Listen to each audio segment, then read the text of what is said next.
Hello, my name is Becca and this is my YouTube channel.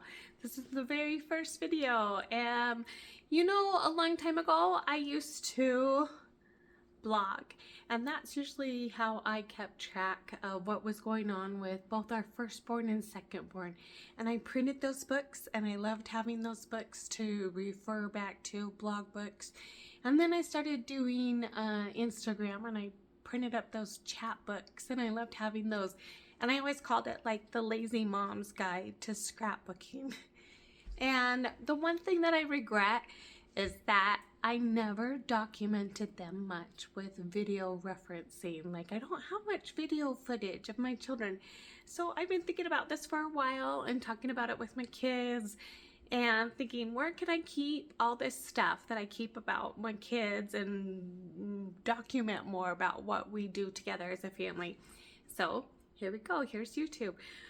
We have 3 kids, and they range from age 15 to 9, and we are a homeschool family, and we've been homeschooling now for 9 years. And so while I don't feel that I'm even an expert at it, I do feel that I'm seasoned. I'm like a seasoned homeschool mom now. And even when 2020 happened, I had a lot of friends that came to me asking, like, how do I do this or how do I do that? And in our homeschool group before 2020, we only had 4 families, and this was just with church group. And then after that, up until just about a year and a half ago when we moved, there were 15 families in our group. So, it's becoming a little bit more commonplace, and I've had to change direction a few times as a homeschool mom, and I guess I'll probably talk about that a lot, about what we do as a homeschool family, because that's our way of life now, is homeschooling. And the reason why we started, my daughter started public school. Nothing wrong with that. That's always just the way that we thought that life would go for us. And when kindergarten, first grade, she went through like her IEP and did all of that stuff with the help of our pediatrician, because we knew there was something going on, and they called it like a probability for dyslexia when they are that young. And so, yeah, that's the first time that my husband said, maybe we should think about homeschooling. And of course, that would mean that I'd be the one that would be doing the homeschooling. And I was like, what? No, absolutely not. Like, that was not anything that ever crossed my mind. But as I saw some of her struggles and we learned more about her IEP and how to interpret that, and that she learns best in one-on-one settings. So I think it was more just a mindset, which that's what I really talk about with other moms, is that, I don't think there's anything that's that much different what I do with my kids at home over these years being a home educator than when they were little. It's just a lot more structured. And I had to learn that. First, I took an online class to understand more about how dyslexics learn. And so we started into homeschool. Our first year with her, it was all just about getting her to learn to love learning. And so overcoming that, and we did move a lot in our first 11 years of marriage. But then the last house that we lived in it for 6.5 years. And there's another thing. I really regret that I didn't take any video footage of how much we changed that house. We lived in like new construction almost our whole marriage, and that house, we bought a home that was built in the 1950s. And so when we first bought it, I thought it was like it had been flipped to like maybe 70%. But the longer we lived in it, and we had to do things like plumbing and electrical and flooring and stuff where you just like couldn't even see your money yet, because you're spending money like behind the walls and under the foundation. And so eventually we got to make that house really nice, and I wish we had documented more like what we did with that house, because we learned a lot. That's my little one coughing. Anyways, so yeah, this is where we're gonna start and document some more things about our life our home and our family and our homeschool. And so that's something too. If there's anything, I've looked on YouTube.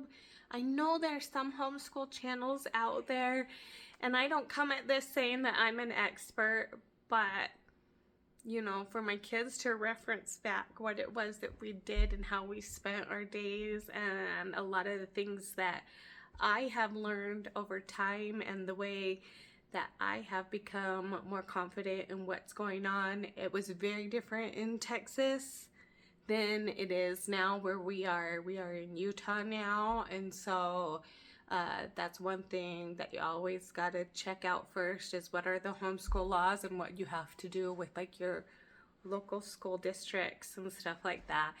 And there you go. That's the story of us. That's the beginning of Welcome to This. And I, of course, if you get a bunch of homeschool moms together, all we do is sit around and talk about curriculum.